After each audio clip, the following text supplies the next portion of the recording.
मुझे कहते हैं सही बात बोलने के लिए माफी मांगू। भाइयों और बहनों, मेरा नाम राहुल सावरकर नहीं है, मेरा नाम राहुल गांधी है। मैं सच्चाई के लिए कभी माफी नहीं मांगूंगा, मर जाऊंगा मगर माफी नहीं मांगूंगा, और ना कोई कांग्रेस वाला माफी मांगेगा। संभव नहीं, हलफनामा देना होगा या देश से माफी मांगनी होगी, तीसरा विकल्प नहीं है।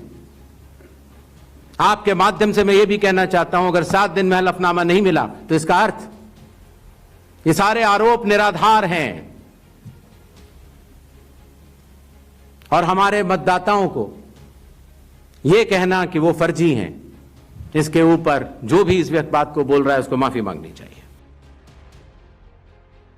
Chief election commission Gyanesh Kumar कह रहे हैं कि 1 हफ्ते में राहुल गांधी हलफनामा दे या फिर देश से माफी मांगे। तो राहुल गांधी माफी तो नहीं मांगेंगे, ये तो वो बहुत पहले ही कह चुके हैं, और वोट चोरी के खुलासे के बाद ये भी कह चुके हैं कि उन्होंने संविधान की शपथ ली है, तो फिर हलफनामा क्यों दे। मगर चुनाव आयोग है कि राहुल गांधी ने जो आरोप लगाए उसकी जांच करने के बजाय हलफनामा देने पर अड़ा हुआ है। तो पहले सवाल की शुरुआत तो यहीं से होती है। सवाल ये भी है कि आखिर चुनाव आयोग की नींद इतने दिनों बाद क्यों खुली? आरोप गंभीर थे तो प्रेस कॉन्फ्रेंस कर इतने दिनों बाद जवाब क्यों दिया?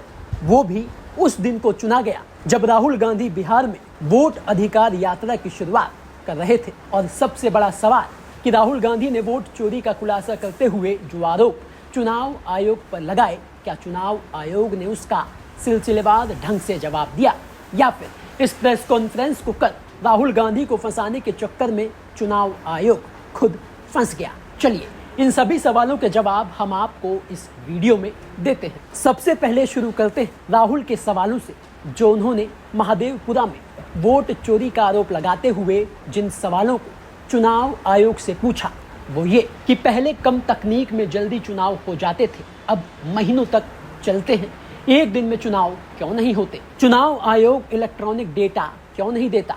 जानबूझकर ऐसी वोटर लिस्ट देता है जिसे मशीन से पढ़ा नहीं जा सकता। चुनाव आयोग सीसीटीवी फुटेज नहीं देता ताकि कोई सबूत ही ना बचे। अब देश इंतजार कर रहा था कि चुनाव आयोग राहुल गांधी के पूछे गए सवाल और आरोपों का बिना लाग लपेट के जवाब देगा, लेकिन अफसोस चुनाव आयोग ने ऐसी जलेबी बनाई कि ये प्रेस कॉन्फ्रेंस हंसी का पात्र बन गई। चुनाव आयोग ने कहा कि राहुल गांधी 1 हफ्ते में हलफनामा दें या फिर देश से माफी मांगे।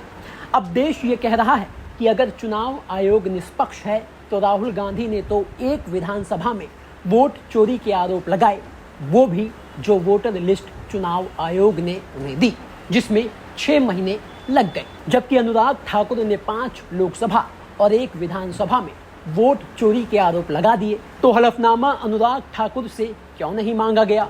अखिलेश यादव ने ट्वीट कर चुनाव आयोग से पूछ लिया कि हलफनामा तो उन्होंने 18,000 शिकायतों का दिया था, उस पर आज तक चुनाव आयोग ने कार्रवाई क्यों नहीं की? इसके जवाब में चुनाव आयोग ने कहा कि हमें अभी तक शिकायत ही नहीं मिली, लेकिन अखिलेश यादव ने चुनाव आयोग की रिसीविंग दिखा दी। चुनाव आयोग ने कहा कि 1-2 वोटों के नाम कटने या जोड़ने की शिकायत हो तो चुनाव आयोग संज्ञान ले सकता है, लेकिन 1.5 लाख वोटरों के मामले में ये संभव नहीं है। अब देश ये पूछ रहा है कि जब बिहार में 1 महीने में SIR हो सकता है, 1 महीने में 8 करोड़ वोटर तक पहुंचा जा सकता है, तो 1.5 लाख वोटरों का पता क्यों नहीं लगाया जा सकता कि ये असली है या फिर फर्जी है? चुनाव आयोग कह रहा है कि SIR को लेकर भ्रम फैलाया जा रहा है। हमारे 1.6 लाख BLO ने घर घर जाकर स्वच्छ मतदाता सूची तैयार की है। अगर किसी के पास घर नहीं होता तो उसके आगे 0 लिख दिया जाता है। अब देश ये पूछ रहा है कि अगर कोई गड़बड़ी नहीं है तो इस प्रक्रिया को इतनी हड़बड़ी में क्यों किया गया? एक पते पर कहीं 80 वोटर तो कहीं 240 वोटर कैसे हैं? जिन लोगों को मतदाता सूची में मरा हुआ बताकर उनके नाम काट दिए गए, वो सुप्रीम कोर्ट में कैसे हाजिर हो गए? राहुल गांधी ने जिन लोगों के साथ चाय पी वो आपकी वोटर लिस्ट में कैसे मर गए? चुनाव आयोग ये कह रहा है कि सीसीटीवी फुटेज नहीं दिया जा सकता, ये हमारी माताओं, बहुओं और बहनों की प्राइवेसी का मामला है। मशीन रीडेबल मतदाता सूची वोटरों की निजता का हनन है। अब देश ये पूछ रहा है कि सीसीटीवी गड़बड़ी के आरोप लगने पर नहीं दिया जा सकता तो जनता के टैक्स का इतना पैसा खर्च करके बूथों पर लगाया ही क्यों जाता है। माताएं, बहनें और बहुएं जब लाइन में लगकर वोट डालती हैं, मीडिया उन्हें दिखाता है, उनसे बात करता है, पुलिस उनकी चेकिंग करती है, तब निजता का हनन नहीं होता। और सीसीटीवी का नियम 45 दिन में डिस्ट्रॉय करने का कानून आखिर क्यों बनाया गया, क्या छिपाया जा रहा है। चुनाव आयोग ये कह रहा है कि 45 दिन के अंदर गड़बड़ी की शिकायत की जाती है तो उसे सुना जाएगा। चुनाव के इतने दिन बाद आरोप लगाए जा रहे हैं तो मंशा कुछ और है। अब देश पूछ रहा है कि मशीन रीडेबल मतदाता सूची तो आप देते नहीं।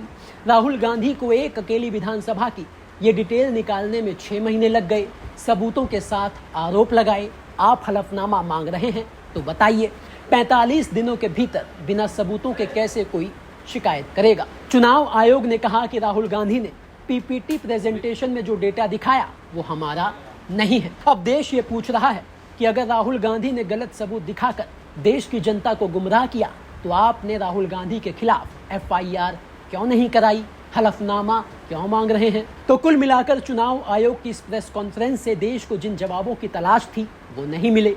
बातों को गोल गोल घुमाया गया, वक्त बर्बाद किया गया। चुनाव आयोग की इस प्रेस कॉन्फ्रेंस पर आपका क्या कहना है, कमेंट करके अपनी राय जरूर दीजिएगा।